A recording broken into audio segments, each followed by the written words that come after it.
Hello everybody, welcome back to Polymath. I hope you're all doing well. I'm doing quite well myself. I didn't get much sleep before doing this, but I am quite caffeinated, so hopefully that should sort of like balance it out. I was recently told by some of my calls actually that I'm normally quite energetic, which is interesting because I feel tired all the time. So I don't know how I've managed to pull that off, but I mean I hope that comes through. I hope, because I do really care about what I'm talking about. I do gain energy from talking about this kind of stuff, so I hope you can kind of see. I hope that kind of shines through, you can sort of see that. This episode we're going to be talking, so this is actually the beginning of two different episodes. One of these episodes is going to be on social identity theory, because it's so important. And when I say social identity theory, that's not the same as a hypothesis. A hypothesis is a prediction, it's sort of like an estimated guess. A theory is a model, it's a way of looking at the world backed up by real evidence. So when I say social identity theory, this isn't some like random hot take that some guy shat out in a lab. Like it's much more real than that. So one of the episodes that this segment is the beginning of is just on social identity theory, because it's so important. It explains so much about how the world works. And I also feel as if I'm going to be referring back to social identity theory in a lot of future episodes.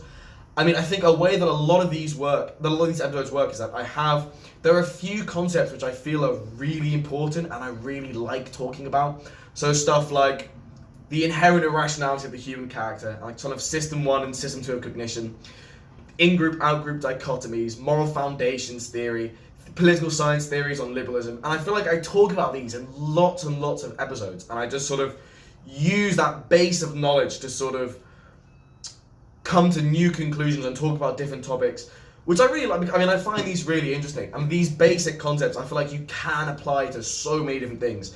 And social identity theory is one of those things that we really talk about in a lot of these episodes. It's a thread that really runs through this whole channel. And I really want to do a separate video on it. It really deserves its own thing. But this video is also, this sort of segment that I'm filming, is also the beginning of another episode on systemic discrimination and how it happens. And that sort of, and obviously systemic discrimination is an extremely complex topic, and I fear I'm being reductive by looking at it from one perspective, but looking at it from the perspective of social identity theory is so valuable, and it says so much, and it's such a great starting point for understanding this massive, complex topic, that I feel as if, despite the implied reductionism of the title, it's something that I still feel is valuable. Like, I don't see myself as being like a trashy clickbaiter, because I do still feel as if that's a valuable and valid thing to say. Now, on to social identity theory, because in the beginning of this video, so if you're watching the episode on systemic discrimination, I'm going to start by talking about social identity theory, and then we're going to apply that to sexism and racism and systemic discrimination. If you're just watching the episode on social identity theory, then that's not going to be there. The full video is going to cut off before I really start getting into the meat of that. But inherent in social identity theory is the root of prejudice and bias and discrimination. That is inseparable from what the theory is. So we will still be talking about that, despite not getting into the sort of the detail of it, the nitty gritty, if you pardon me sounding a little bit like a 52-year-old, the nitty gritty. So we are going to get into the nitty gritty of it in the episode on systemic discrimination. So let's talk about social identity theory. So obviously social identity theory doesn't tell you everything on how the world works. That is obviously, again, the title I'm using, it is an exaggeration, and I am very wary of making clickbait titles. I really, really don't want to do that. However, it explains so much on how the world works, and explains a lot about yourself, it explains a lot about society, it explains a lot about other people. It just explains, it's a really, really important part, I feel, of any worldview that you might form. It's so essential that I actually feel as if titling this How the World Works, or sort of a guide on how the world works, is actually quite apt. So social identity theory really comes from evolutionary psychology, and I've talked about evolutionary psychology before. Again, it's a thread that runs a lot of episodes, but it's basically the premise that just as the body evolved, so the body evolved under certain circumstances to help us survive, the mind did the exact same thing. So there are certain parts of our minds, such as our emotions, our drive for hunger, our ability to think rationally, our sex drive, as we'll talk about here, our capacity to engage in stereotyping and prejudice. All these evolved for a reason. The fact that these are universal in human beings implies that evolution acted as a force upon these things. And again, It's a mistake. It's actually a logical fallacy called the naturalistic fallacy to say that just because these things evolved, they're necessarily good. And when we talk about bias and prejudice, which do have an evolutionary psychology root, these are obviously not good things. We shouldn't be getting our moral values from how human beings have evolved. However, if we want to tackle things that we recognize to be malign, it's essential that we understand them. We need to know how these came about. So evolutionary psychology, and also for violence and aggression, these are parts of the human condition and can be evoked under different circumstances. To study that, to understand why that evolved in human beings, is not an excuse for it. It's a necessary prerequisite to stopping it. So evolutionary psychology, essentially, the way that human minds formed was to help us survive in the environment that we evolved in. And we evolved to be hunter-gatherers in the African savannah. And the sociological conditions of hunter-gatherer societies are extremely different from modern societies. So as hunter-gatherers, you're living in groups of around 100 people max. You're living in these nomadic bands. You're traversing locations. You're in a highly physically active environment where nutrition is scarce. You're in a situation where there's no formal institutions, there's no formal laws, and instead order, some semblance of basic function in that group is maintained through social forces and social pressures. You're also in an environment where you as a single lone human 200,000 years ago, when a Homo sapiens first evolved, you cannot survive on your own. It is necessary for you to be in a group. You need to be in some kind of group of people in order to survive. And that means that based on the logic of evolutionary psychology, but also based on common sense, because that is the case, you would expect there, logically, to be a really strong human drive to be part of a group. You'd expect there to be a really strong human drive to seek harmony within a group.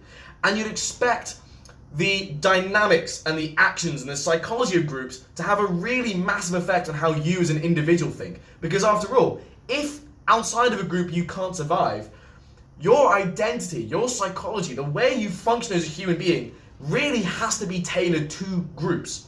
So social identity theory it's just one theory of how groups work. However, it's really the main theory used by social psychologists because it's so encompassing, it's so important, it's so almost, I don't want to say beautiful. I don't want to be a little bit creepy, a little bit flirty. I don't want to be romantic with social identity theory.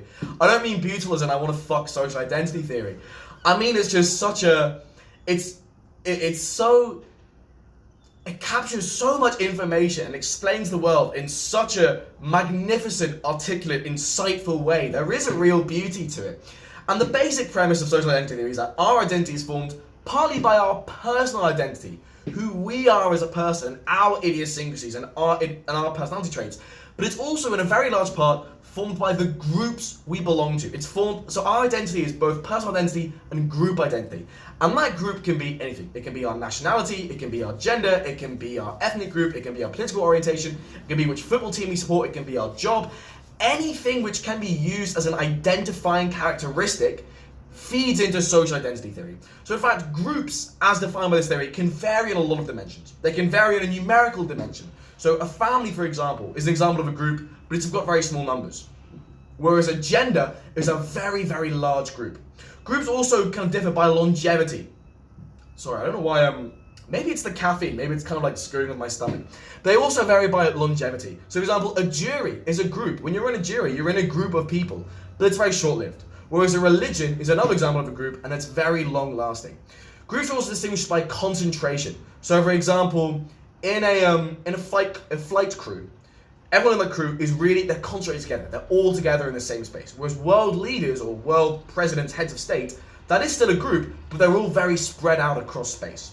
There's also purpose. Groups vary in purpose. You can have a friendship group, which has a social purpose, an assembly line, which has a production-related purpose, a violent teenage gang, or like a drug gang, for example, which has its own purpose. For example, the Hells Angels. As a side note on the Hells Angels, I won't get into the Hells Angels, but they have this reputation for being these kind of harmless rogues. They're a vicious international crime gang with this culture of extreme violence and sexism and racism and probably other discriminatory characteristics as well. It's a group which is riddled with rapists, murderers, sex slavers, thugs, actual neo-Nazis, all of which are tolerated by the remainder of the group. And if you look at a history of the Hells Angels and what they've done harrowing, awful shit. So for example, content warning, there was this 18-year-old Hells Angel who kidnapped a 14-year-old girl guide from the street and raped her in public and got like a disproportionately short sentence in jail. He's still in there. He's still in the Hells Angels. This fraternal organization that treats all their fellow members like brothers. It's a despicable, really reprehensible group of people. They're not these like, kind of like anti-authority, kind of cool punks. No, they're violent criminals. They are a gang. That's just a really big tangent because the injustice of that really gets me. People don't really perceive how dangerous they are. But anyway, moving on. So, and also, dimensions of a group also vary kind of how egalitarian they are and how hierarchical they are. So an army, for example, is a very hierarchical, stratified group. A commune is a very kind of democratic, egalitarian group. So another thing, groups are really important to us as individuals. We feel a sense of obligation towards a group that we're in, be that our friend group or our nationality, or I don't know, like even if you're like in a music society at university or school, you feel some sense of obligation towards that. And it feels good to be in a group. We enjoy being in groups. We actually really like it. And in fact, so I've done a project on happiness and just what leads to happiness. It's also on Spotify and YouTube. It's called Understanding Happiness, Science and the Buddha. And it comes up in both scientific literature and different belief systems and philosophies. Again and again, being part of something greater than yourself and contributing to it feels really good. It's really important for our happiness. And again, in evolutionary psychology, that makes sense. We are animals that need to be part of a group to survive. It makes sense that contributing to a group feels good. And also, people are willing to do quite extreme things for their group a lot of the time. So, for example, people willing to die for their country. That's an example of a really massive commitment to a group. And I mean, people vary a little bit on how they interact with groups. So, for example, people who are introverted tend to need fewer people around them and kind of maintain longer periods by themselves, whereas extroverts tend to need to have more people around them to maintain happiness and need to be kind of have more social contact. But everyone needs groups. And as we've talked about, groups vary in lots of different. I've got these sort of like bullet point notes here just to sort of keep me on track so I'm not rambling. Groups vary in a lot of different dimensions, and studying groups is therefore very, very complicated. And groups can also be quite ephemeral. So a group of shoppers in the local market, for example, is a group. Even if you don't identify yourself as being part of that group, that is still a group of people you're in. So the social identity theory talks about identities, but in groups in general, like when we study groups in social psychology, they're not necessarily groups that we need to identify as. In fact, when psychologists study groups, because again, there's so much variety in how groups work, psychologists tend to classify groups into three different types. There's common bond groups, and these are groups where everyone is meeting face to face. So your family, or your class, or your co-workers, it's a group of people and you know them all personally. And then common identity groups are when you all share an identifying characteristic in that group, but you're never going to meet anyone in that group personally. So for example, being part of a university, or having a certain job, or being part of a certain nationality, or a certain religion, you're never going to meet all of them personally, but you still feel a sense of groupness because you share the identifying characteristic. Social aggregates are this third type of group which social psychologists recognize. And again, a social aggregate it's a group of people who we don't feel as if we belong to. So for example, a group of shoppers at some kind of place or some kind of market. Or a social aggregate could also be people with blue eyes, for example. It's not really an identifying characteristic of ours, although actually eye color can be for some individuals, but it can also not be for other individuals. Remember, different people's identities and how the kind of social identities and the groups that they adopt vary. So I've just dropped something. Here we go. I'm filling with this like weird little piece of putty. I don't know why I like having something to occupy my hands. I don't know. So these different groups have different psychological effects, and psychologists like to study them for different reasons. Now, a concept when it comes to groups is something called entativity. So entativity is a characteristic of a group. It's a sort of like dimensional trait, and it's basically like how easily can you distinguish who's in that group, i.e. part of an in-group, and who's not in that group, i.e. part of an out-group. So for example, a football team. If you're playing a football team, you know who's in that football team. You know each other personally, you're all wearing the same uniform. That's a group with really high entativity.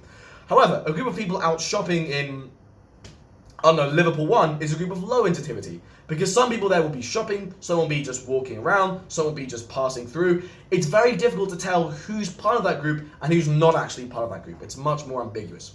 Now, another kind of aspect of groups, so we have interactivity as a dimensional characteristic with which groups kind of vary amongst, but also cohesiveness is one of them as well. So as established, we like being part of a group, and it comes with, when we really feel as if we're part of a group, it comes with a very rich emotional and psychological experience. When you're part of let's say you're watching a football match and you're in the stadium and you're surrounded by people within that psychological in-group, so in the same football team as you, and you're all cheering, it feels good. You feel really connected with that group. You feel a real sense of solidarity, of sort of team spirit.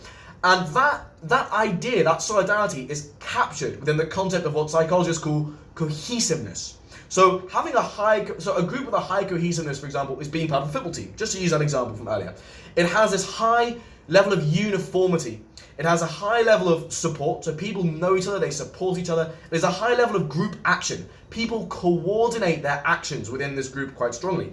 An army, ideally, is optimally meant to have very high cohesiveness. Whereas, for example, a group of shoppers, for example, just to use that example earlier, might have low cohesiveness. Now, cohesiveness is measured on it's kind of based on social attraction. When we want to measure how cohesive a group is, we measure people's social attraction, and it basically involves going up to every member of the group and just asking them, how much do you like other members of that group in terms of prototypicality. So what is prototypicality? Prototypicality, really important concept when it comes to groups and social identity theory. Prototypicality is basically how good an exemplar you are of what it means to be a member of that group.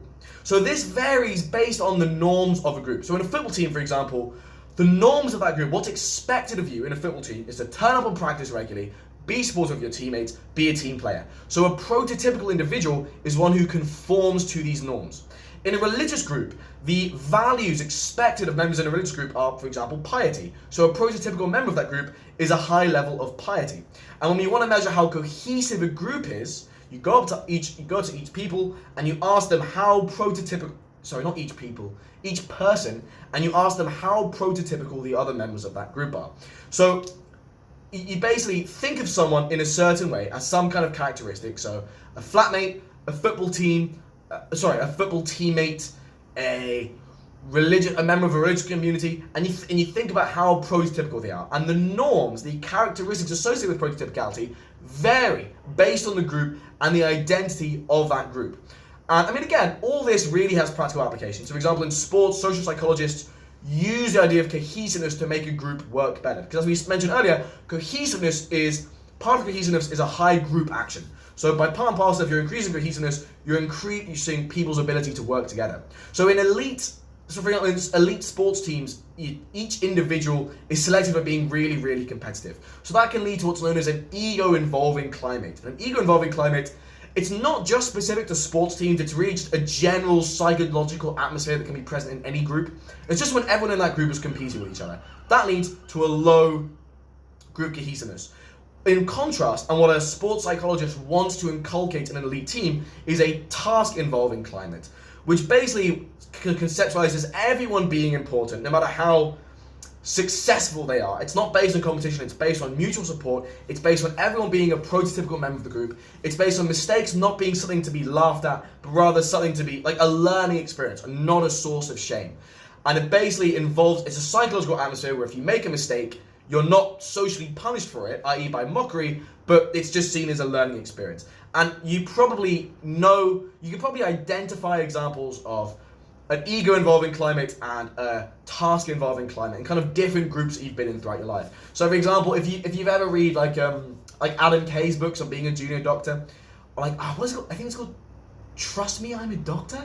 Is that the book? I've read these books.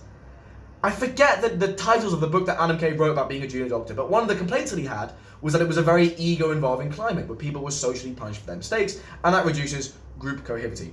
So groups are dynamic. They have a dynamic membership, and that dynamic membership means that as individuals join groups, they can have effects on these groups, and they're affected by these groups in turn. So for example, when people join, that kind of process of people joining a group and then being part of it and then leaving a group, you can kind of split that into 5 different stages of an individual's involvement within a group. One is investigation. You have this mutual kind of process of, shit, where'd it go? Oh, there it is. Sorry, that's really distracting. You have this process of investigation. A person is checking out the group and seeing if they want to join it. The group is checking out the person and seeing if they want to recruit them. You have socialization. The person is socializing to what's expected of them as a member of that group. They learn about the norms and values that lead to prototypicality. There's maintenance and negotiation. So someone who is now a solid member of that group is maintained as a member of that group. They're accepted within that group after they've been socialized to it. They've accepted those norms. However, if they want to change something about that group, there's a period of negotiation between the individual and the group. And that negotiation will lead to either the change that the individual wants, or it won't lead to the change that the individual wants, or to a certain extent. Stage 4, you have a period of re-socialization. So either the group becomes re-socialized to the new norms that are formed as a result of changes in that group, or the individual needs to become re-socialized because they've proposed something and they've had that kind of proposal be rejected. So they need to be made to feel contempt in that decision. And then then there's this idea of remembrance. A person leaves the group and kind of remembers the group, and that group still might exert some kind of effect on that person, and that individual might exert some kind of effect on that group. And you see this process with a lot of different groups. So there's actually been research done on how this process works with violent drug gangs in the USA, and how individuals are socialized within these groups and kind of how they learn to internalize the norms of it. So when we talk about norms, that's a really key aspect of groups. Groups have norms. Norms are short for normatives. Normatives are basically the shared beliefs about how members of a group are expected to conduct themselves. So there's stuff about behaviors, mostly. So a behavior is a norm. So for example, you are part of it when you go to a lecture. I'm just using uni as an example because I'm in uni, so it just came to mind. There are certain ways you're expected to behave as a student. You're not expected to, like, when the lecturer's talking, you're not meant to be like standing up and making noises and like, I mean, even really basic stuff. Like when you just go outside, you're expected not to like pee your pants in mainstream society. That's a norm. It sounds really silly, but it's still a norm. But norms aren't just behaviors. They're also beliefs, their values, and their goals. And the whole point of a norm is that it defines group membership. Groups are defined by the specific norms that they have. A great example of this is different political groups. Different political groups, so like leftists, rightists, far-right extremists, will have different norms. And norms are useful for groups because they help kind of coordinate actions. They help people behave and do things in a similar way. So for example, in a kind of band, there are norms that you're meant to turn up on time and you're meant to practice your instrument. That helps the group function. That helps the band do better. And if you violate these group norms, that has negative social consequences. So decreased prototypicality, i.e. when you show a greater deviance from the normatives of a group, leads to either you being classed as a marginal group member. So you're still part of that group, but you're not fully accepted or valued within that group. You have a low status within that group. Or you can be ostracized from that group altogether, and you can be expelled from that in-group to an out-group. And again, when we talk about in-groups and out-groups, we're going to talk more about this later, but there's a basic human tendency to dichotomize individuals and to see them as sort of us versus them. And you see this all the time in terms of politics, religion, nationality. Everything that we're talking about is just pertaining to that process of being an in-group and an out-group. But how we define in-groups and out-groups is very fluid. It is an innate human characteristic to have in-groups and out-groups. I'll kind of explore that in a bit. This is something that exists in hunter-gatherers as well. It's not some modern invention of modern society. It is innate. However, the way that what we class as an in-group varies based on both us and also based on the situation, which we're going to explore kind of a little bit later.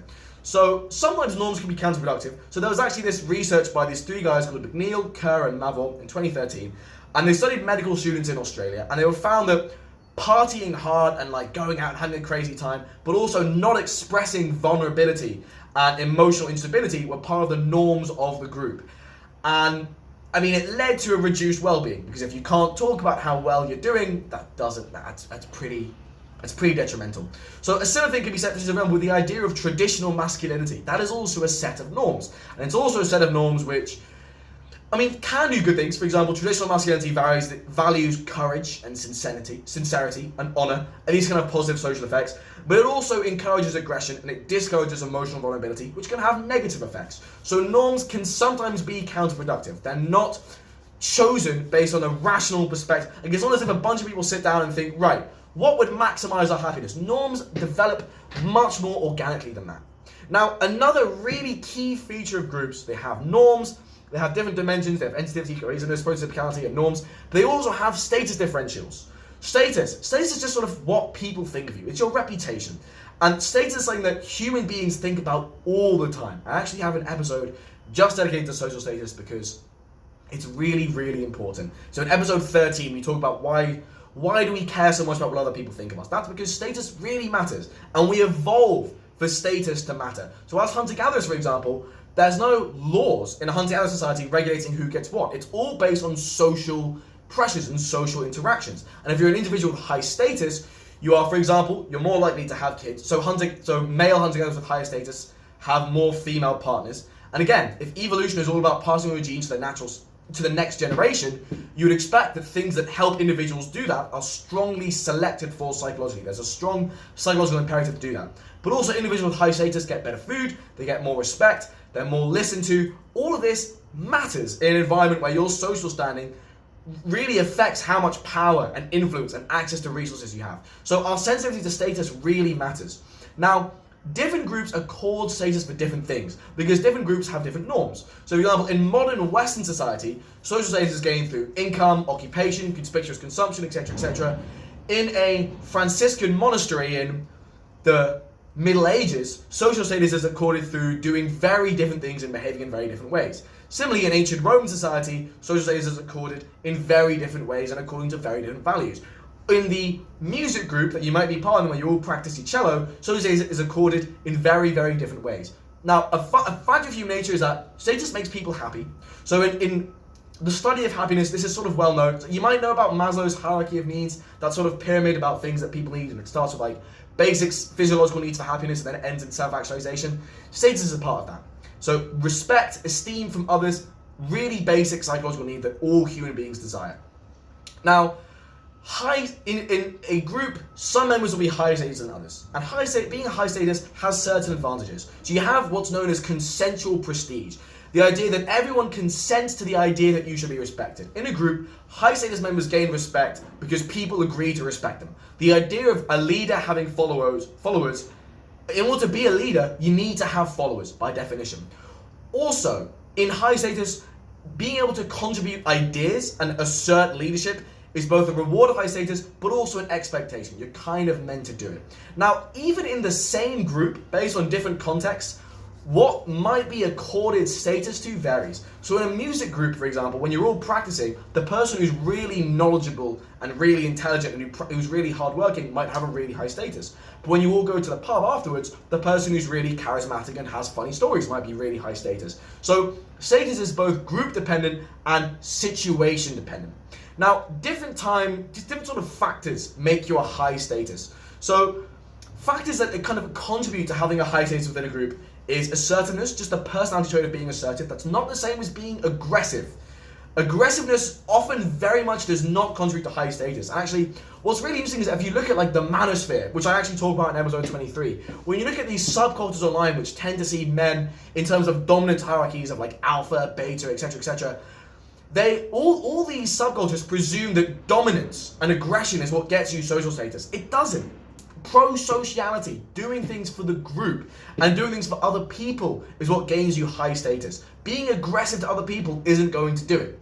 So, assertiveness, also a high group orientation, so caring about the group being important to an individual and their sense of identity, that contributes to high status. And then there's also specific status characteristics and diffuse status characteristics. So specific status characteristics are personal characteristics that make you suited for having a high status within a specific group. For example, being good at an instrument is a specific status characteristic for a music playing group. There's also, we're already half an hour through. We have so much to talk about. This is going to be a long episode. This is going to be a big one. That's a good thing. That's a good thing. It's nice to go in lots of detail. It's not a good thing for my vocal cords. I can actually already feel them starting to creak under the pressure a little bit. They're starting to get a little bit like But it's worth it. I enjoy talking about this kind of thing. Now, diffuse status characteristics are characteristics that an individual have that gives them just a general advantage within all groups in a society. Now, in Western society, being white, male, and well-educated is a diffuse status characteristic. No matter what specific group you're in, unless you're in a group which explicitly rejects those things as mediators of status, that's always going to give you an advantage. I mean, again, status applies both to small-scale groups like your friendship group and also society as a whole. So there's concept of socio-economic status in society. Some groups have a higher status than others. For example, doctors have a higher status than newspaper vendors on the street, for example. Now, human beings show instinctive hostility to outgroups.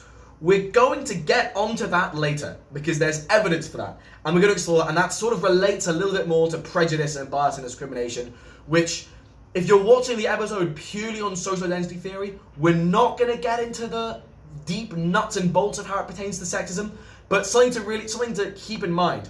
The idea of prejudice and bias and discrimination and stereotyping is inherent in social identity theory. It is part of how this works. It's part of how human beings work. Prejudice is a universal feature of human societies. It's not a good thing, but the fact that it still persists, and the fact that ever since societies began, and even before the formation of states, even hunter-gatherers show this. So there clearly has to be some innate component to this. So that feature, what was I talking about? Oh yeah, so that hostility to outgroups, we'll talk a little bit more about in a bit. However, a kind of function to keep in mind is that oftentimes people within a group can actually be more hostile to marginal in-group members than to out-group members. So for example, in war, a soldier will dislike enemy soldiers, but they'll really dislike traitors within their own ranks. Because when you're doing that, to be a traitorous soldier, you're violating the group norm of loyalty in a really spectacular way.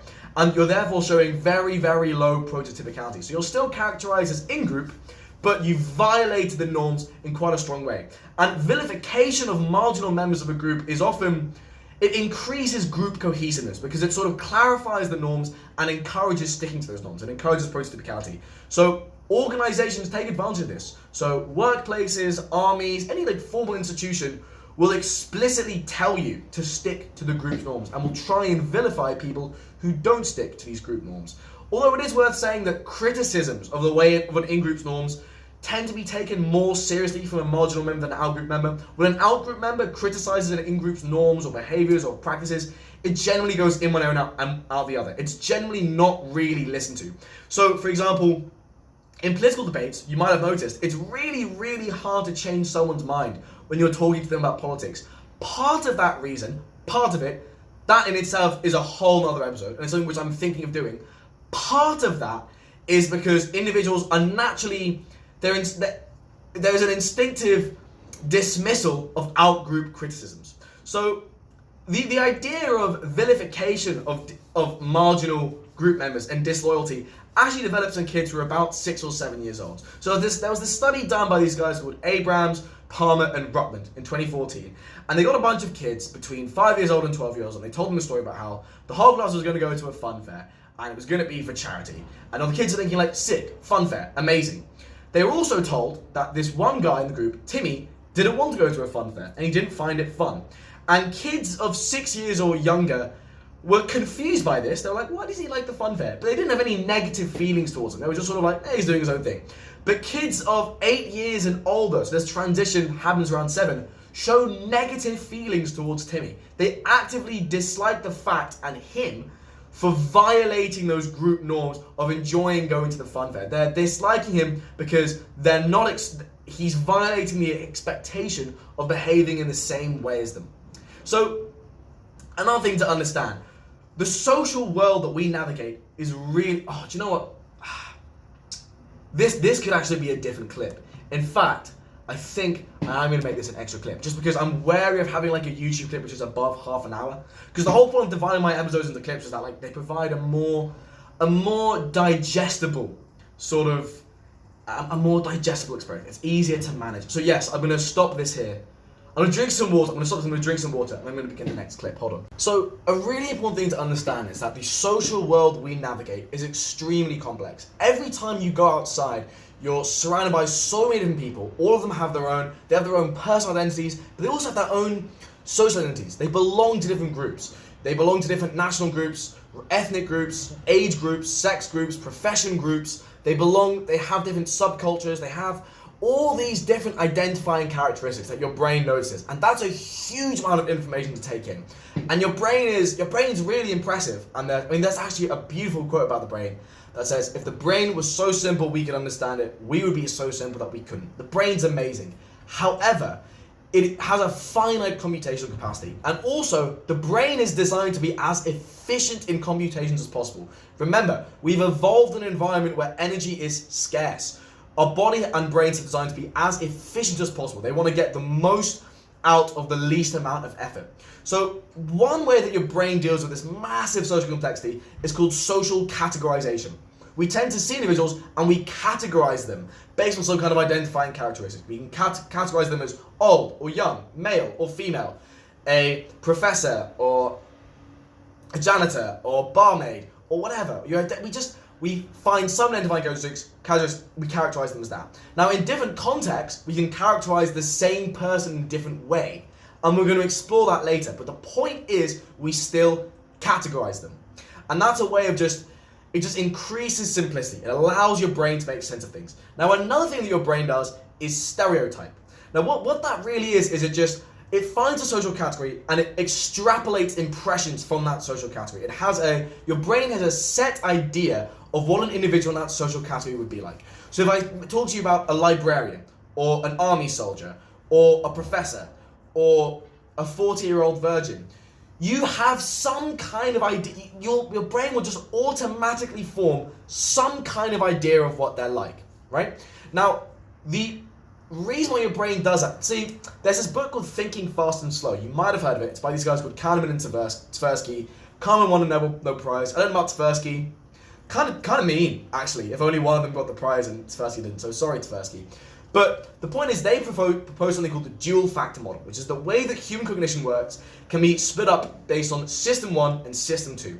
And argues that system 1 is responsible for your kind of unconscious, innate cognition. It's stuff that happens without you even being consciously aware of it. So for example, when you do 2 plus 2, 4, you know that. That's just automatic. When you look at two objects, you automatically assess which one is closer to you. When you're walking home from work, you're just on autopilot. You know the way, so you can think about other stuff. Similarly, there's lots of different biases, such as confirmation bias, optimism bias, the snowball effect, the Pygmalion effect. We're going to explore some of these later. These are inherent in human cognition. These are part of our system 1 of cognition. System 2 of cognition is our conscious cognition. It's not necessarily rational, it's just what we're consciously aware of. So for example, when you want to do 17 times 4, that's part of your system 2 of cognition. When you're planning out a new route, when you're trying to get somewhere you've never been before, that's system 2 of cognition. Now, 95% of all the decisions you make in everyday life are part of your system 1 of cognition. They're automatic, you don't even really think of them. And that's because, again, life is so complex, your brain has evolved ways to simplify it for you. Most of what you do, you're not even conscious of. And it leads to stuff like, for example, when you walk into a room and you don't even know why you walked in there. That's because your brain's just doing stuff for you. It's attempting to simplify the cognitive world that is your life. Stereotyping arises from these system 1 processes, these unconscious processes of bias that your brain uses to simplify the social world around you. That can erupt onto your conscious intention. That can enter your system 2 of cognition. That does not necessarily mean that you recognize it to be irrational and a stereotype. Many people hold and believe in stereotypes.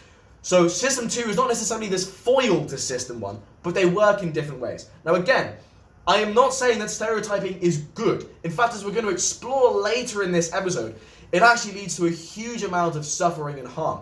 The point is, there is some innate human capacity to do that, and we can explain it in evolutionary psychology terms. We've evolved to think quickly and simplify the social world around us. Now again, that does not mean that it's good to do so. That is in fact a logical fallacy called the naturalistic fallacy. What is natural is not necessarily good. And in fact, nature is brutal. Like, I don't know if you've ever watched a nature documentary. Nature is ass. You do not want to be chilling in nature. Evolution designs games and situations which are full of suffering that we should try and mitigate.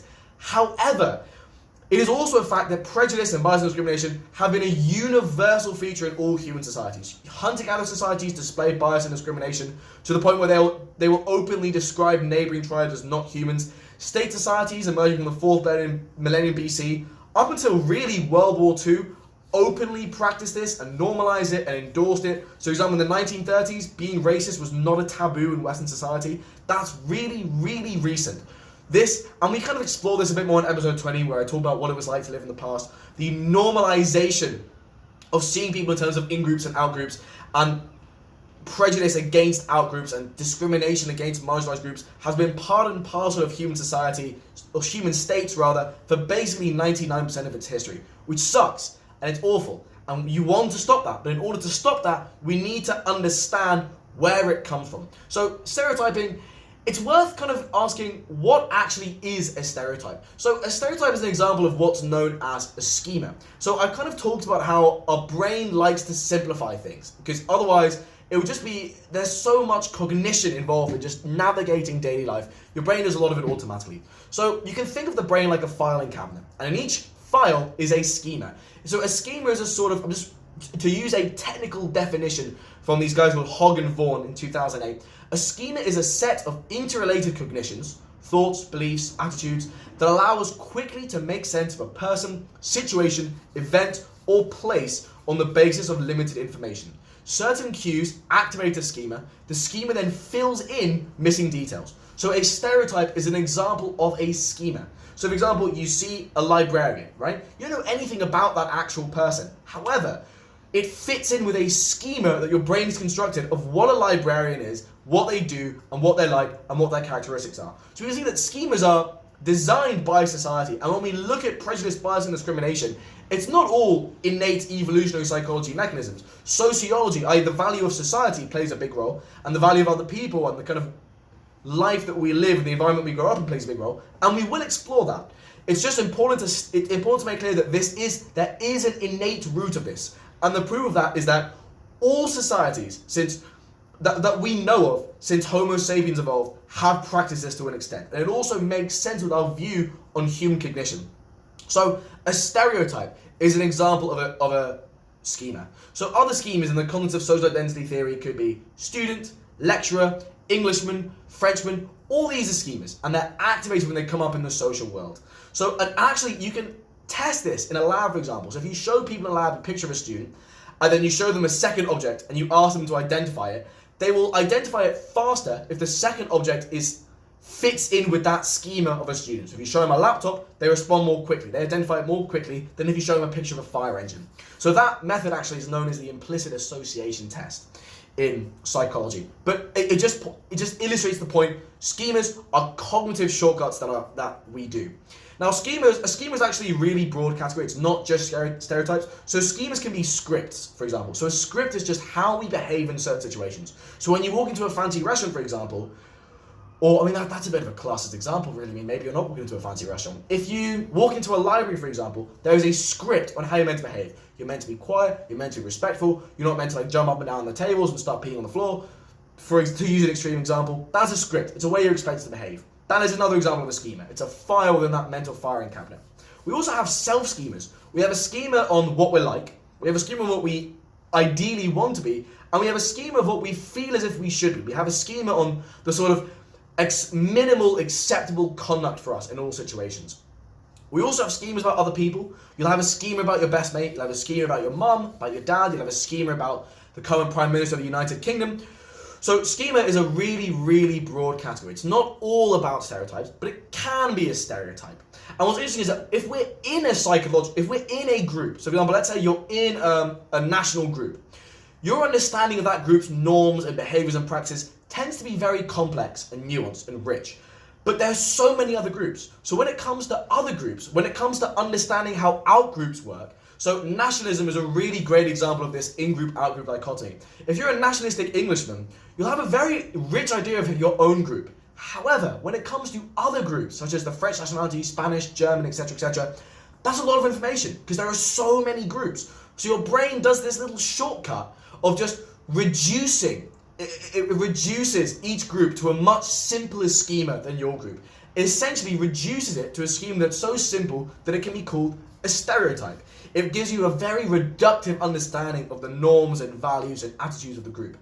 Another thing, human beings have a natural tendency to ignore information that's incongruous with a schema. So for example, an intelligent boxer or a shy celebrity. When we receive in kind of lab settings, when people get information about that, they tend to forget the incongruous information. They'll forget or they'll ignore the fact that the boxer is intelligent or that the celebrity is shy because it doesn't fit in with that schema. So stereotyping, again, oh, for fuck's sake, I've lost my place in my notes. So stereotyping, it's this innate human activity. Human cognition is designed to do that.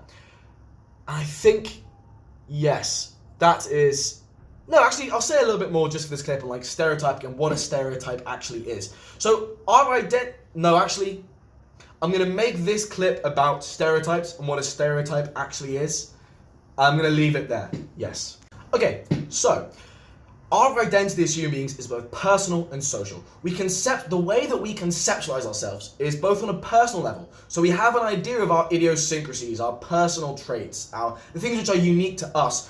And we also see ourselves in terms of social identity, what groups we're part of, what identifying characteristics we have.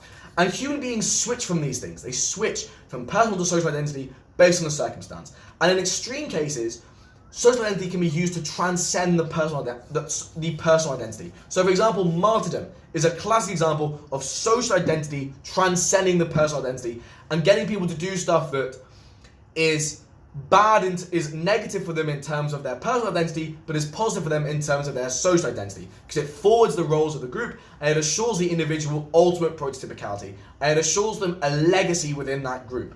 And legacy, again, another basic human want. People want to be remembered and to be remembered with respect. So with social identity, however, social identity frames. So the way that we see our own social identity in any given situation is dynamic. They change. So, and it changes based on the immediate social environment that you're in. So for example, let's say you're a psychologist, right? Just use the example of psychology. And you walk into the kitchen of your university faculty and a sociology walks in. You see yourself, your identifying characteristic there is psychologist. And your brain creates this in-group of psychologists and this out-group of, so let's say a sociologist walks in, a sociologist. You have this us versus them dichotomy. Now, imagine a humanities professor then walks into not the faculty kitchen, the staff kitchen or whatever. Now, the social environment has now changed because you have a psychologist, sociologist, and a humanities professor. Let's say an English professor. The differences between you two and the English professor are more salient than the differences between you two. So your frame, the way you conceptualize your social identity shifts. You now see the in-group as social science professors. So you and the sociologist are now in the same in-group, and you see your out-group as the English professor. Now let's say a janitor, so a university staff janitor then walks into that room, right? The frame shifts again, because now the in-group is academic university staff, and the out-group is non-academic staff. And again, at each stage of this, people have innate stereotypes. They have these kind of semi-subconscious, but often erupting into conscious attention. They have this conceptualization of what a sociologist is like, or what an English professor is like, or what a university staff janitor is like. Now then imagine all four of you are in this room, and then a non-university staff member comes into the room. Now your frame shifts again, from university staff being the in-group, and non-university staff being the out-group. So the point is, social identity frames are dynamic, so the out-group in question varies. And this links into what I was saying earlier. The human tendency to dichotomize individuals as within an in-group or an out-group is inherent. However, the in-group or out-group in question depends on many, many things. It's fluid. There is no inbuilt concept of what an in-group has to be. There's just the fact that there has to be an in-group. And by the way, we're not slaves to our programming.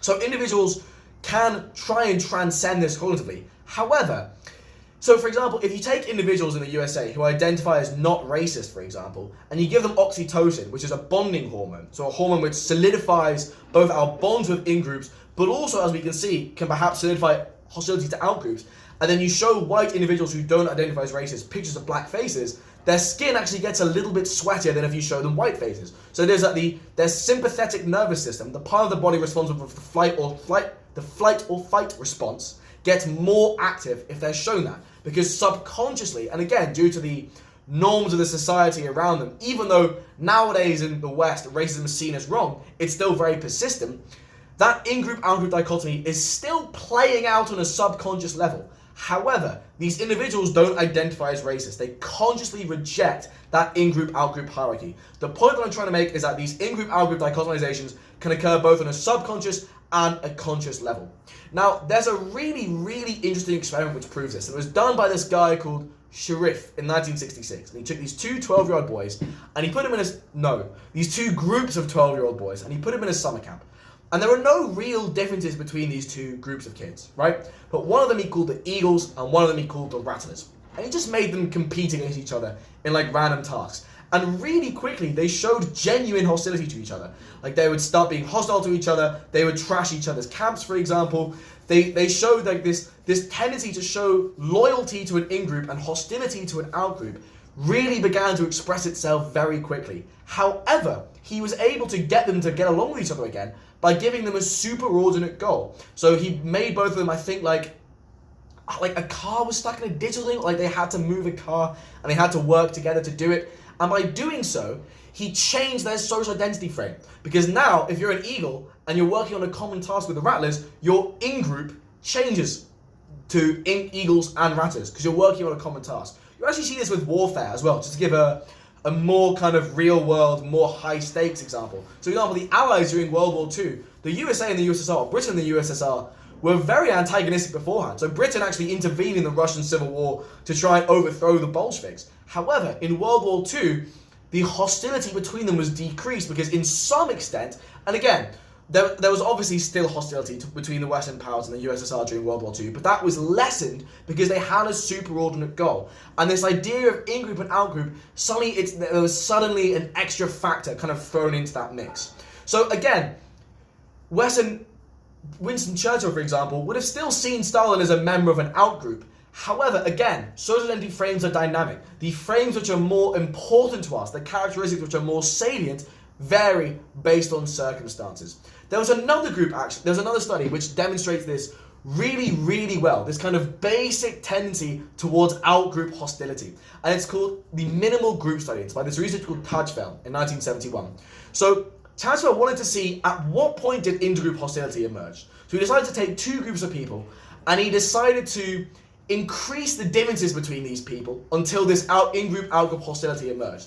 And what he found was that this hostility emerged way earlier than he expected, because he expected that groups would have to have like a meaningful difference before this happened. But he found instead that even if you just randomly allocate groups, they still show out-group hostility. So what he did was he randomly allocated groups and he said to them, listen, members in each group, he said, listen, I'm going to give some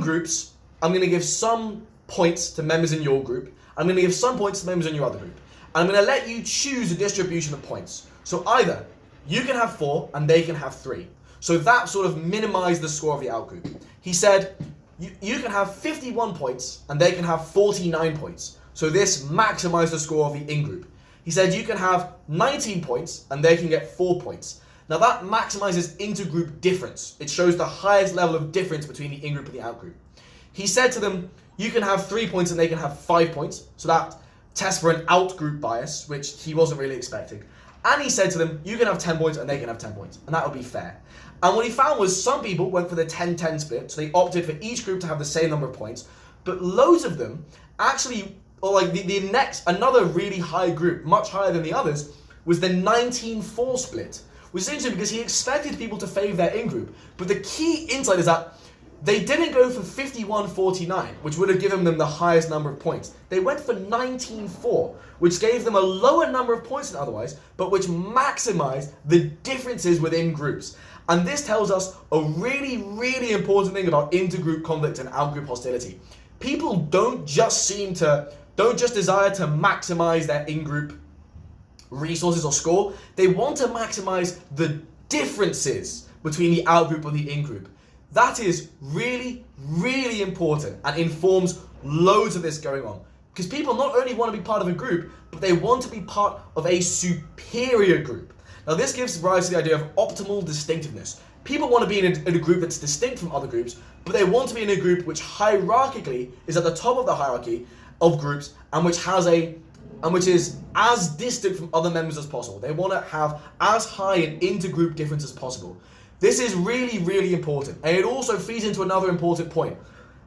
In society, there are lots and lots of groups. Racial groups, gender groups, age groups, etc., etc. These groups can, and often are, arranged hierarchically. So for example, for nationality, in international discourse, for example, there is an instinctive human need to have your in-group be superior to out-groups. So if an important in-group characteristic for you is nationality, you're going to feel a subconscious tug to assert your superiority towards other nationalities. Now, again, that's not necessarily the case, but you might reject that consciously. And it might be that, so you may reject that consciously, is what I mean to say. But again, for the vast majority of human history, people did not reject it consciously. They explicitly conceptualized their nationality as superior to other groups. And even if you do reject it consciously, you still overcome an inherent drive to arrange groups in a hierarchical order. So for example, let's say you're an American, right? Now, you want to be at the top of a hierarchy based on national identity. So the way that you might do that is by constructing in your head an international hierarchy based on wealth. The USA is the wealthiest society in the world, although actually by GDP, in purchasing power parity, it's now China, and in the future it's expected to be China, but currently it's the USA. So if you want to conceptualize yourself as belonging to this superior group, you might construct this hierarchy in your head of nationalities based on national groups, right? Now let's say, for example, you're a Mexican. You also want to be at the top of the hierarchy that you construct in your own head because that feels good. There is inherent human need to do that. It feels good to be at the top of the tree. It feels bad to be lower down in their hierarchy. So again, just as people inherently desire social status, that doesn't just apply to individuals within groups, that applies to groups in an intergroup setting. So let's say you're Mexican, for example. Now, if you conceptualize what delineates your superiority as a nationality in terms of wealth, you don't come off looking too good on that. So what you might do instead is redefine this hierarchy as, say, family values or adherence to family values and cultural warmth. Then you come out higher than the USA or the UK or China, for example. You're at the top of that hierarchy. Even though on a wealth-based national hierarchy, you don't come off that way. And again, I'm not saying that hierarchization of social groups is a good thing. As we're going to explore, it leads to a lot of problems. But what I'm trying to do is explain the psychological root of these things such as nationalism and bias and discrimination. We're going to get more onto that. We're going to give a big review of all these kind of different factors that cause bias and discrimination. We're just glossing over now. I'm just teasing you. This is just a foreplay for bias and discrimination. But the point is, I just want you to have this in mind throughout the whole episode, because it's something that pervades the whole notion of social identity theory. It has really big implications. So the reason why we do this, we socially identify because it's a source of self-esteem. It's a form of self-enhancement. We can conceptualize ourselves as belonging to a group which has a high status. People want status, so people have a natural inclination to do that. Also, if in your personal life you have low status, like you're a bit of a loser, a really important source of self-esteem for you can be to conceptualize yourself as a high status group, which is why, I think the manosphere works. So online right-wing communities based on male supremacy and traditional masculinity and female subjugation and rejection of femininity in partly work on this principle. Because if you're a vulnerable individual who enters this sphere because you're seeking guidance and you're seeking assurance, and you're seeking a guide on how to gain social status because you don't already have it, you can gain status and self-esteem by conceptualizing yourself as part of a superior group, in this case, a male group. Now, another reason why people socially identify themselves in certain ways and identify themselves in hierarchies is for uncertainty reduction. Human beings do not like uncertainty. Now, human beings have different levels of tolerance for uncertainty and ambiguity. And as I think I've explored in previous episodes, and I think I'm going to explore in later in this one, if you're watching the episode on systemic discrimination, different political orientations display it's correlated with higher dislike for ambiguity and uncertainty. However, in general, we don't like uncertainty. So by categorizing individuals and by categorizing us and by knowing where we stand in society, that feels good.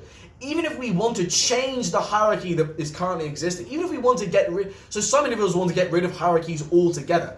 Many individuals, however, they might seek a more equitable hierarchy, or they might seek a hierarchy that's not based on race or sex or age. For example, but individuals still like to know where they stand in a society. And many individuals will actually have traits which they see as hierarchical. So for example, family values, or even weight, so BMI, or prototypicality to whatever set of values you choose to, whatever, for example, a political orientation.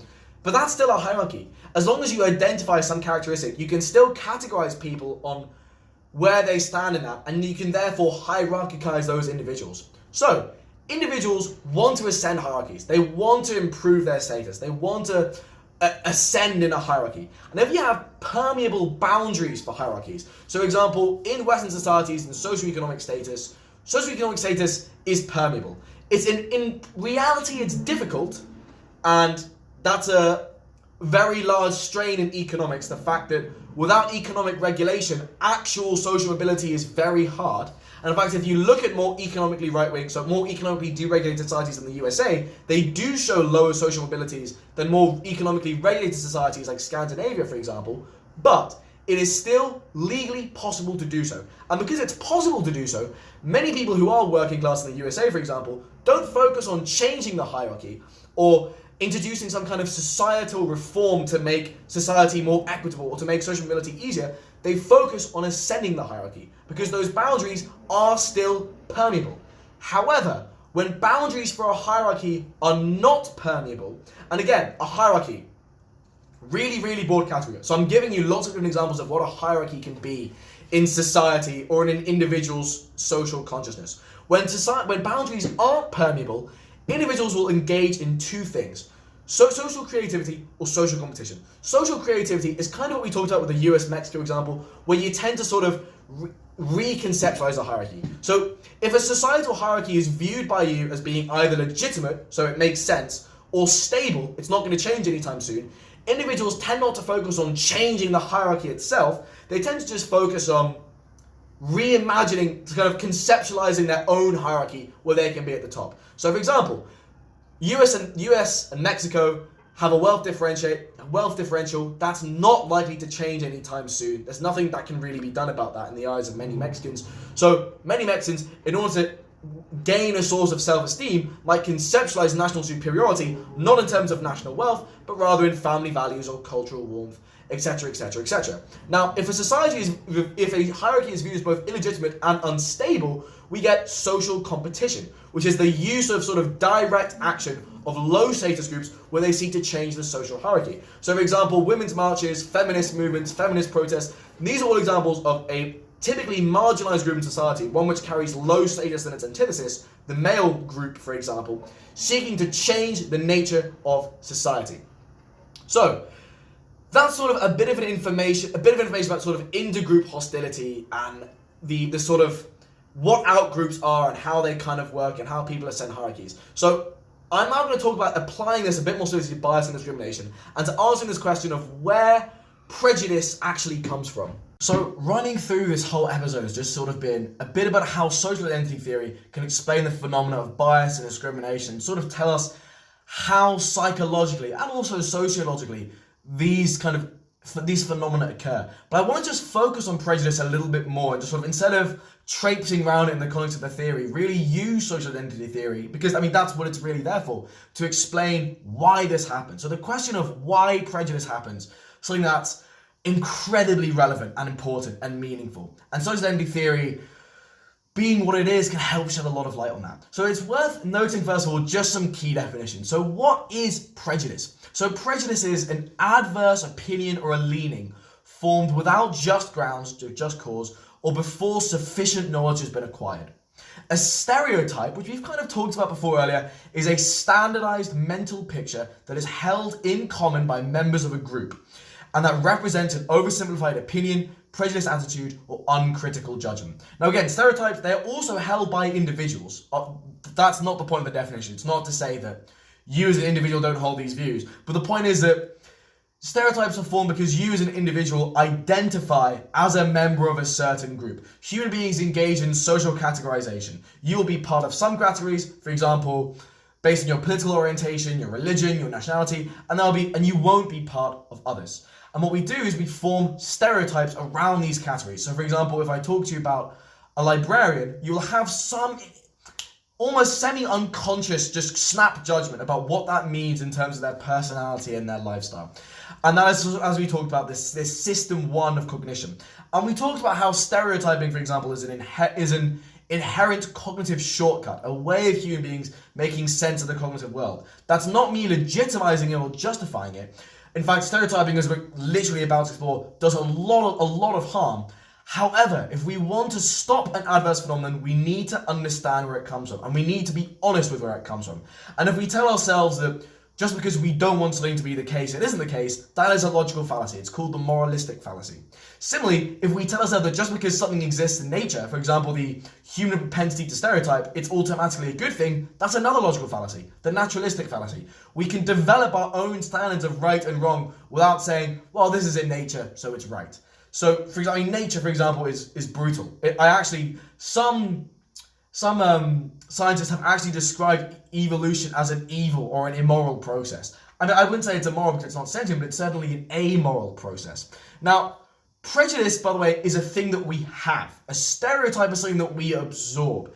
And all of these things are both, I've talked about these as innate psychological forces. They also, of course, come from the environment that we live in.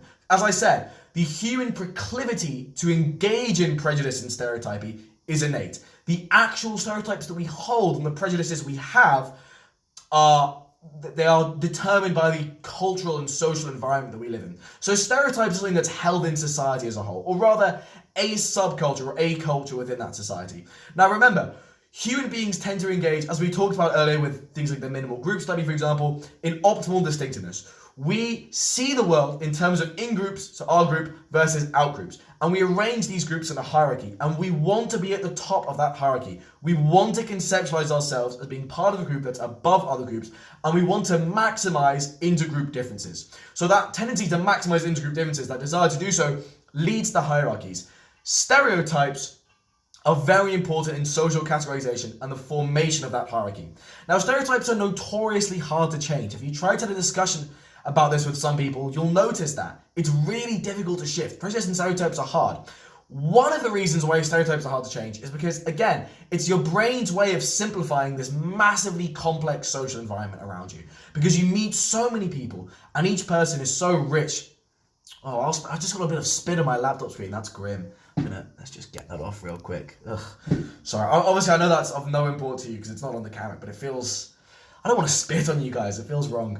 Anyway, so stereotypes, hard to say because, again, the social reality is really, really complex. You meet so many people, they all have their own distinct personal identities and all these social identities that they belong to. Stereotypes are how your brain simplifies that. They're these cognitive shortcuts. Now, stereotypes are perpetuated psychologically both by yourself. So, for example, confirmation bias is a really big part of this. You form a stereotype around someone, and confirmation bias is a really well-known psychological effect where information that fits with our pre-existing beliefs, we tend to see as much more valid and much more salient. We pay more attention to it. Whereas information that comes in that doesn't tend to fit with our beliefs, we tend to ignore. So confirmation bias, for example, if you see, if you have a stereotype, for example, as, just to return to a librarian example, as librarians being nerdy and bookish and quiet, if you see information that confirms that, either online or in person, you're much more likely to remember that and integrate that into your belief system.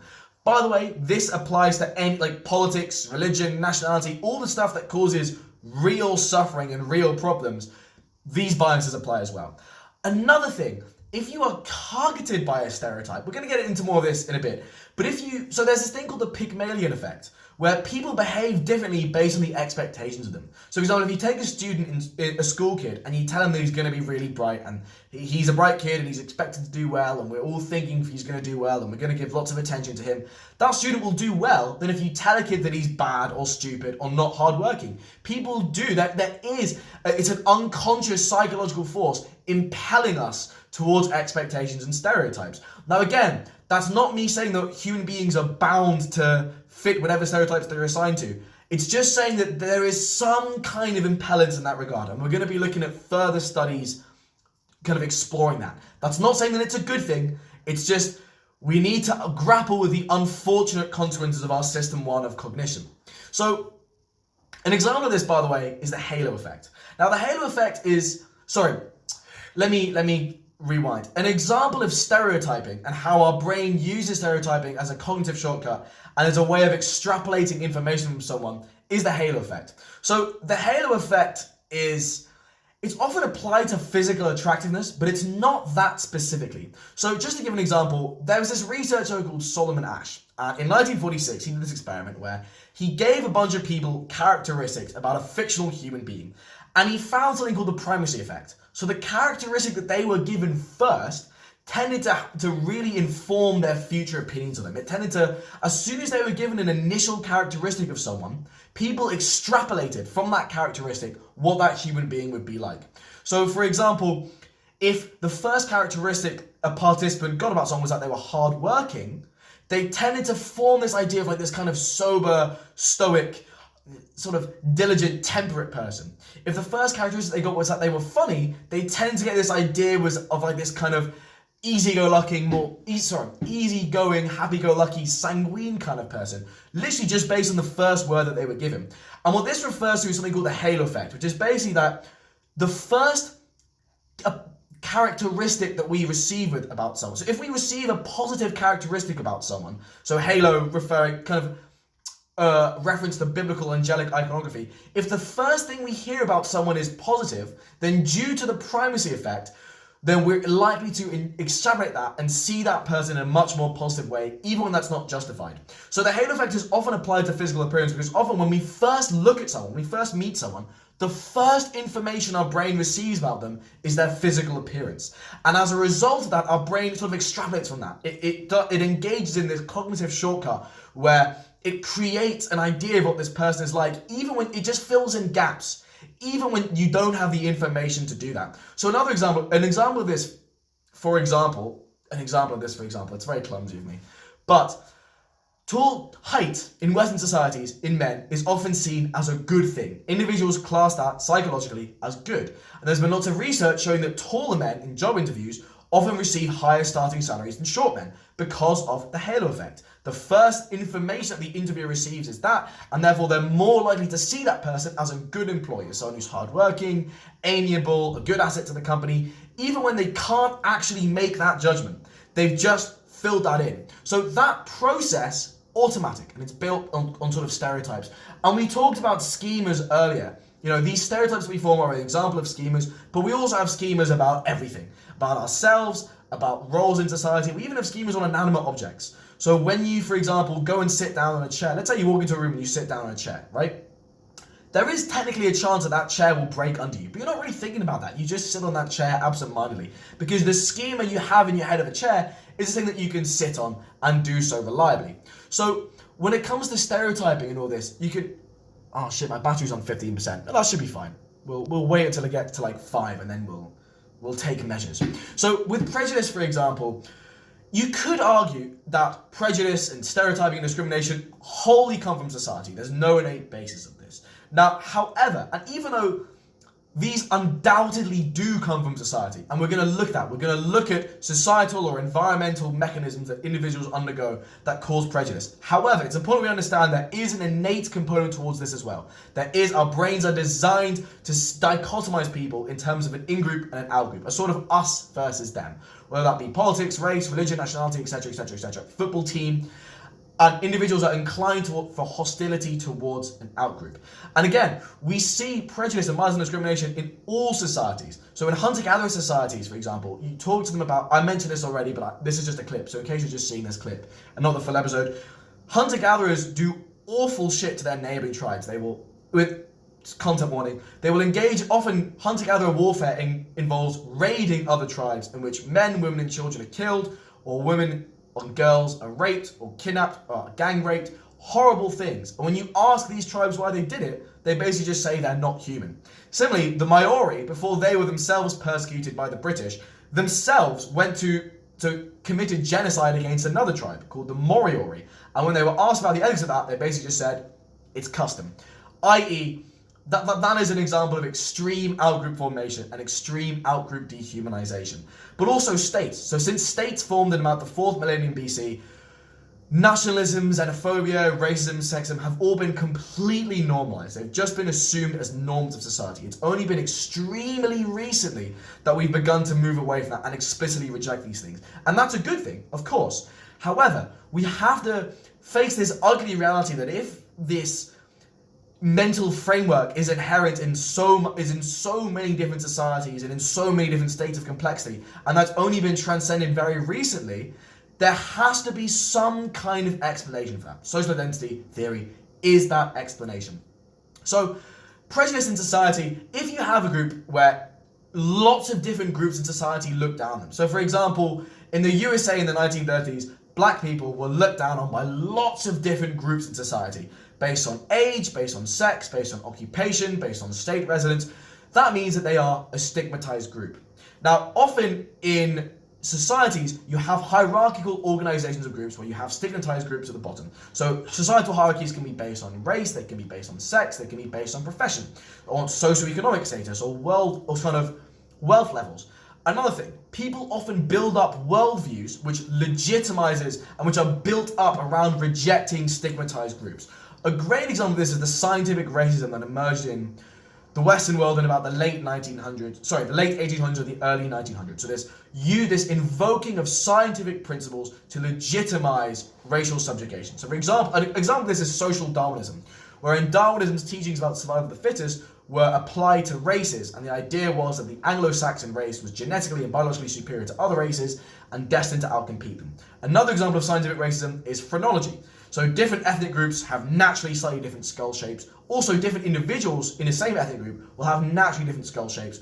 And the idea of phrenology is that the appearance and the measurements and the particular quirks of someone's skull shape can be used to deduce different information about their personality and their behavior. Now, this was used to justify racism and imperialism because it was said that the meaningless phenotypical changes seen in skulls of black people as compared to white people were used to basically say that they were inherently less intelligent or inherently more aggressive. So when another really key important thing to understand when it comes to prejudice and when it comes to stereotyping is that we gain understanding of ours through the reactions of others. This is known as the sort of looking glass self, which is a term coined by these researchers called Cooley and Mead. So basically it's the fact that each person in a social world is a mirror reflecting back yourself. So if you keep telling jokes to people and no one laughs, you'll eventually come to see yourself as unfunny. And you've gained that information about yourself through the social environment around you. Now, this applies to stereotypes as well. If you know that there's negative stereotypes about a group that you belong to, then when you're in a situation where that negative character, so let's say you're a woman and you're doing a math test, you know, and there have been studies proving this, by the way, so this isn't an abstract example. You know that women are seen as bad at maths. So when you're made aware of that before taking the test, you're in a state of anxiety. And that state of anxiety leads you to do worse in the test, in this example, or just in general, whatever task that you're fulfilling. And then that leads to the perpetuation of the stereotype. The anxiety makes you less likely to succeed, and the stereotype is confirmed. So an example of this, by the way, there was the study done by Stone et al. In 1999, where a bunch of people, black and white, were made to play a bit of golf.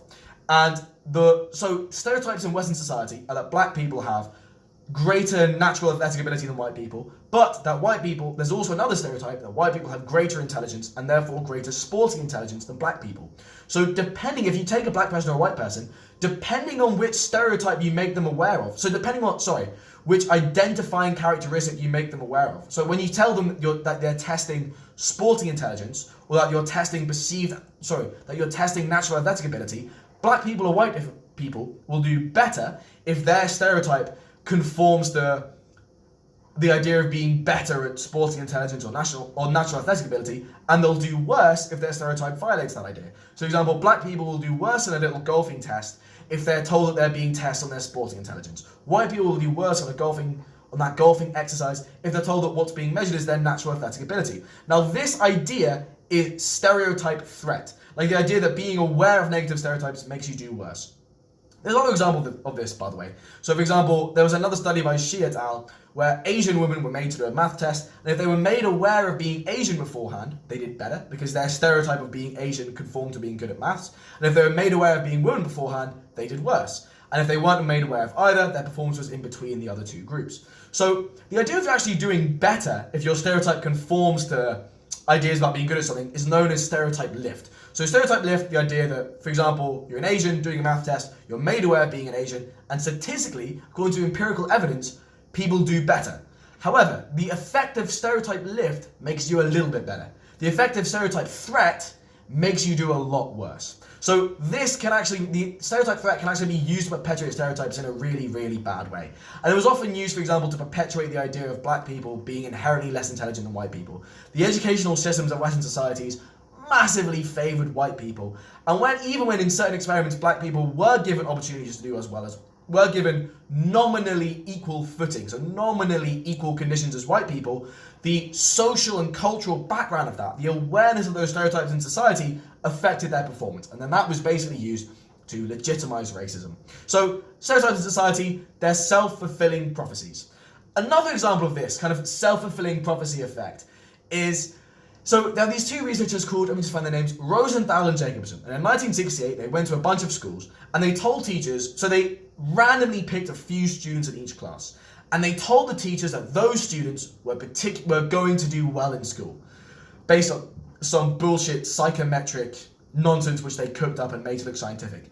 And what happened was the teachers who heard that paid more attention to those kids. They were more smiley towards them. They were more encouraging. And as a result, those students were more energized. They were more engaged. They were more happy. So they performed better. That seemed to confirm the teachers' preconceptions of them. The teachers were, again, more smiley and more engaging of them, and it just created this positive feedback loop. And that positive feedback loop of how stereotypes reinforce themselves is known as the snowball effect. So the snowball effect, it applies to individuals, it applies to groups as well. So it's been replicated a lot, and for example, in teaching, it really applies well to gender. So if people in a school setting are told that women are bad at maths, for example, or that maths isn't like a feminine subject, women tend to be less engaged in it and will therefore perform worse in it. So stereotypes, a lot of their sticking power comes from the fact that psychologically they're actually self-fulfilling, which is really quite vastly counterproductive. So I mean, and it's also a little bit difficult in modern society to measure people's prejudices and biases, because it's no longer seen as socially acceptable to be a racist or a sexist in modern Western society. Which again, and I really recommend looking at episode 20, which is just my video on what it's like to live in the past. That is a massive anomaly in human history. So even as far back even as recently as the 1950s, if a psychologist wanted to assess whether someone was racist or sexist, they just ask them, because people would be much more overt about discriminatory tendencies. Nowadays, it's much more covert. So a way of measuring sexism actually is by giving someone a scale called the benevolent sexism scale, and it's filled with items which seem to say positive things about women, but in fact are only positive about women in relation to a traditional gender role. So such as, for example, about being good mothers or teachers or nurses. So all of this really comes down to the idea of why are human beings prejudiced? Why do we show this? Now, omnivores in general, so for example, rats or monkeys, show neophilia and neophobia. Neo is a prefix referring to new, philia is the suffix referring to liking something, phobia is the suffix referring to being afraid of something. So when omnivores like rats and monkeys are shown new phenomena, they tend to be both interested in them, but also a bit scared of them. Humans, as omnivores, kind of work the same way on a social basis. When it comes to other social groups, we are interested in them. It's something that we pay attention to as human beings, but we're often quite scared of new things. And this can be mitigated, for example, through the exposure effect, where just mere familiarity with stuff makes you a bit less prejudiced. So we've talked about the kind of innate human tendency to dichotomize people within in-groups or out-groups. And that may have evolved because, let's say you're a random tribe living in a hunter-gatherer situation. Now, just to give you some context, homicide rates in Western Europe are about 1 per 100,000 per year. In an average of 27 pre-state societies, so like hunter-gatherer groups, tribes, chiefdoms, that average was computed in a study to be 527 per 100,000 per year. So the rate of homicide is over 500 times higher. You are living in a hyper-violent, hyper-dangerous environment, where in the tribe immediately next to you, again, if they pose an actual threat, if you're living in an environment where you are competing for resources, and you're competing for In some cases, territory. Depends on the specific pre-state society, of course. All this is very variable. The umbrella of a pre-state society is very broad. And for more information on that, actually check out episode 22 of Polymath, which is about how the first states emerged from hunter-gatherers.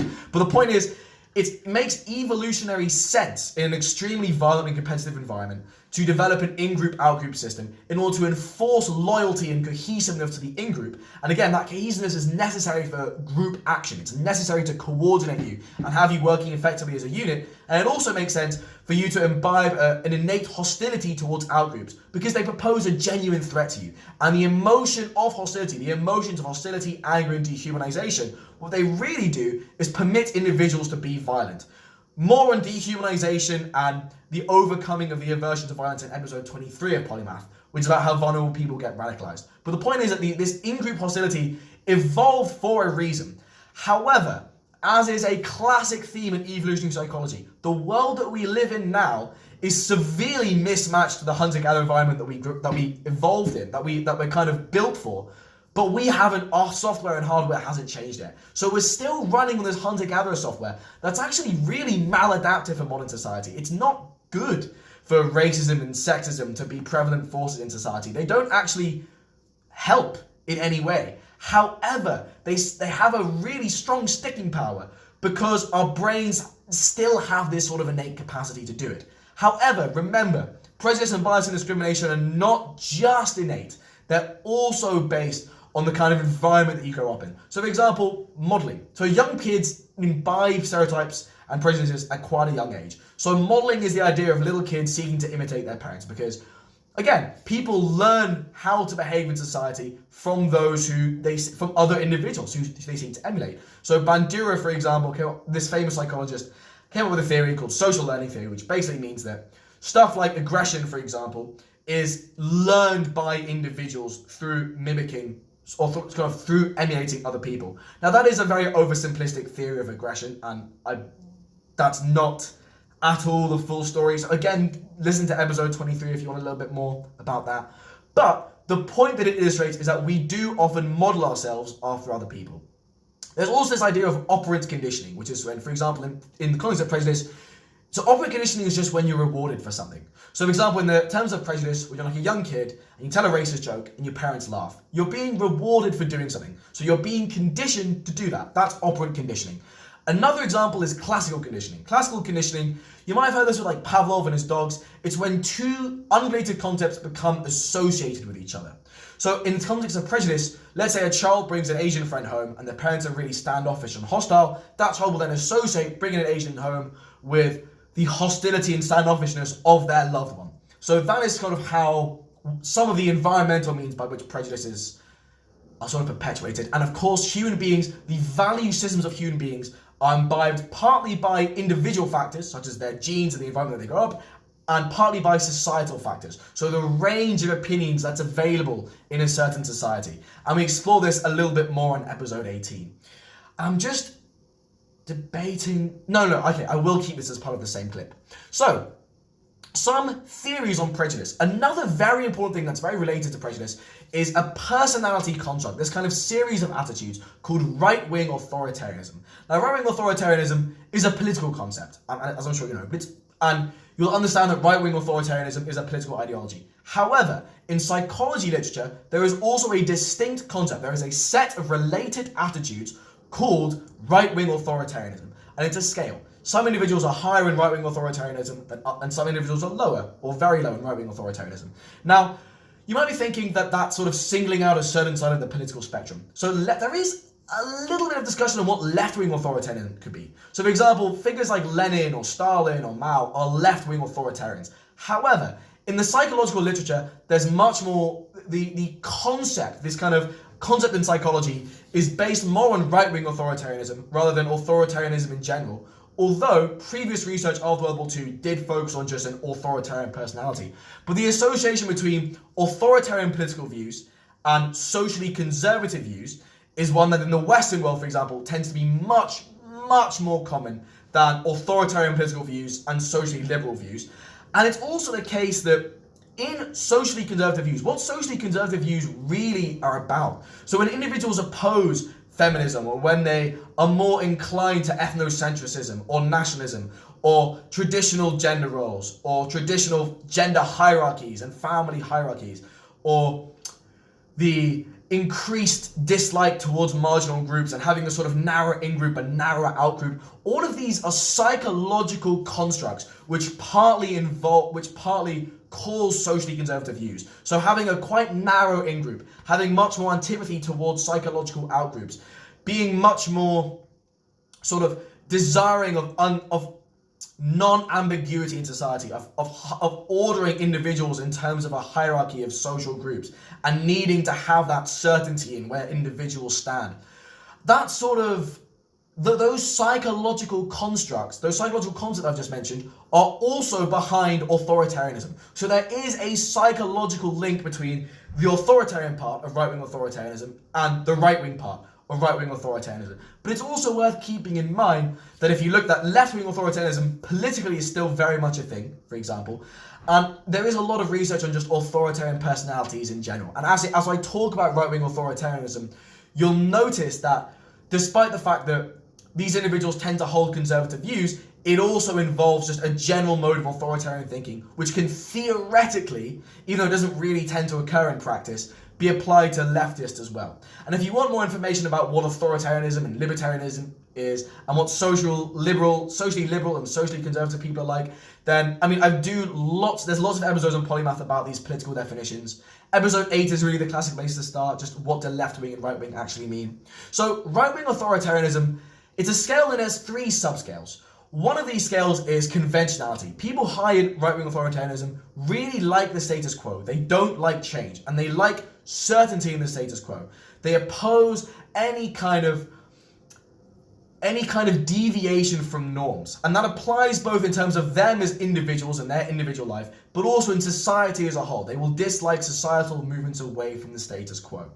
Another aspect of right-wing authoritarianism is authoritarian aggression. They are very supportive of aggression against individuals or groups who resist authority, because they see authority as inherently good, and that therefore violation of authority as inherently immoral. They will also be supportive of institutions like the police, the military, of harsh court punishments, i.e. they support the authorities using aggression.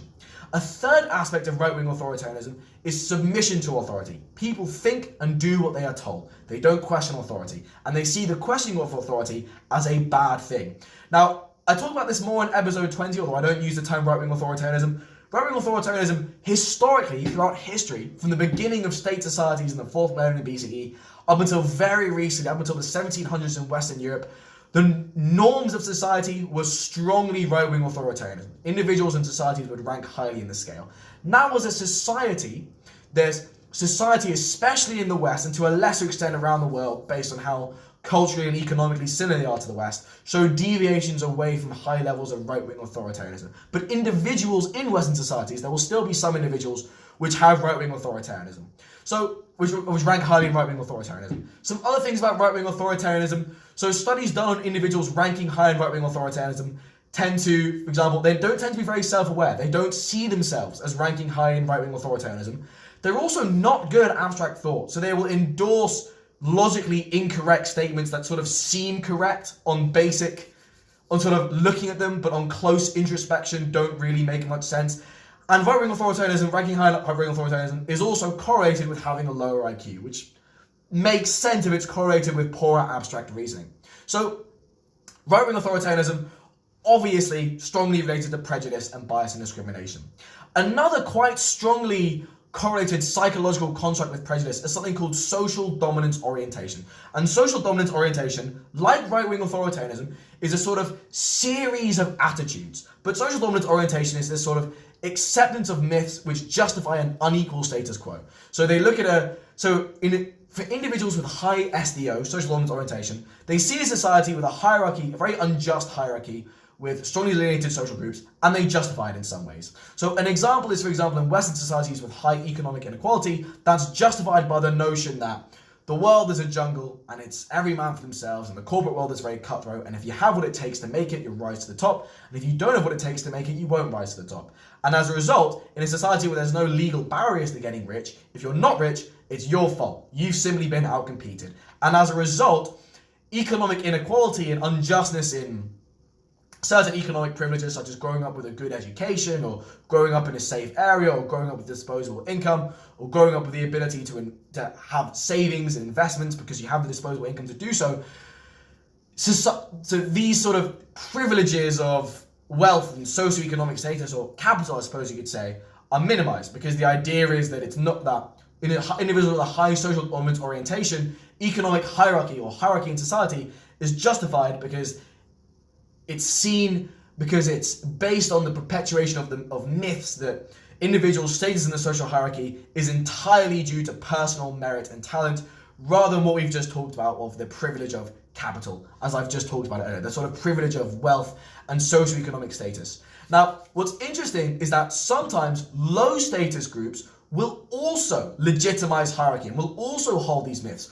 A great example of this is working class people in America who oppose, for example, economic left-wing policies or redistributive taxation or universal healthcare, and who harbor these beliefs that individual socioeconomic status is due to merit and talent.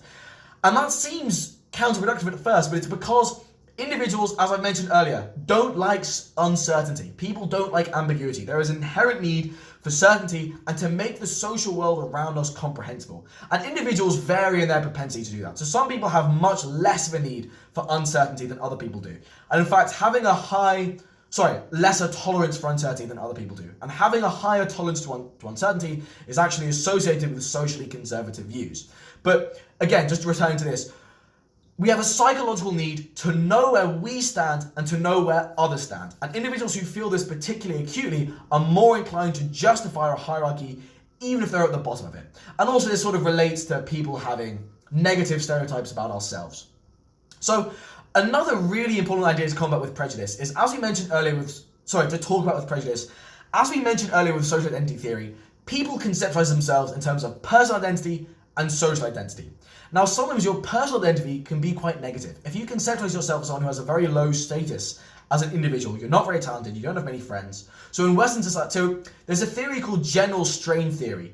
And part of what it says is that individuals experience distress or vulnerability, also conceptualized as strain, when they fail to meet the expectations of their society. So if you're in Western society and you have a low socioeconomic status and you have a low level of income and you're not able to engage in conspicuous consumption, that leads to this sort of form of distress called strain. This kind of feeling of distress, of alienation, of inadequacy. And if you feel strain, if you feel personal inadequacy in terms of your personal identity, that's really bad for your self-esteem. And individuals need self-esteem to be happy. So what individuals will do is they will then gain their self-esteem from social identity conceptualizations. So for example, just to use race as an example, someone who feels very unaccomplished in life, who is white, might therefore subscribe to racist ideologies where they conceptualize racial groups in terms of a hierarchy with white people on the top in order to make them feel better about themselves, in order to give them a source of self-esteem and status. So, and I think this is really behind, and I talked about this in episode 23, this kind of mechanic, this need for self-esteem, for status, is part of what causes vulnerable people to be radicalized. And I talk about this in terms of the sort of manosphere, this kind of these online subcultures and communities, these right-wing communities, where individuals conceptualize men as being part of a strict dominant hierarchy of like sigma, alpha, beta, or there are more. There's like omega and gamma and like delta males. Like people have been cooking these up. You know, it's gotten quite sophisticated. So people create these hierarchies, but they kind of associate status and what's right with traditionally masculine values and traditional masculine pursuits. And they associate status with masculinity and the rejection of femininity and the rejection of feminism and of feminine values and feminine practices. And people do that because vulnerable people who seek social status go online and they seek sources of status and sources of esteem. They seek to be told how they can become cool. They seek to be taught how they can get dates. They seek to be taught how they can be respected by their fellow individuals. And they find an online subculture which tells them simply by being male they have a high status social identity. And that appeals to people who don't feel as if they have a high status because the desire for status is innate. Hence, prejudice is really, really difficult to combat because in a lot of situations, you're undermining people's self-esteem. So, that is this kind of big conversation on kind of prejudice and bias and discrimination and where it all comes from, the kind of psychological and sociological mechanisms of that. Now, if you're watching episode 24 on social identity theory, this is where I'm going to leave you. Thank you very, very much for your time. I do really appreciate you listening. If you're watching episode 25, which is based on specifically how all of this applies to systemic discrimination, then we're now going to talk about all of this and we're going to sort of relate it to gender in society and race in society.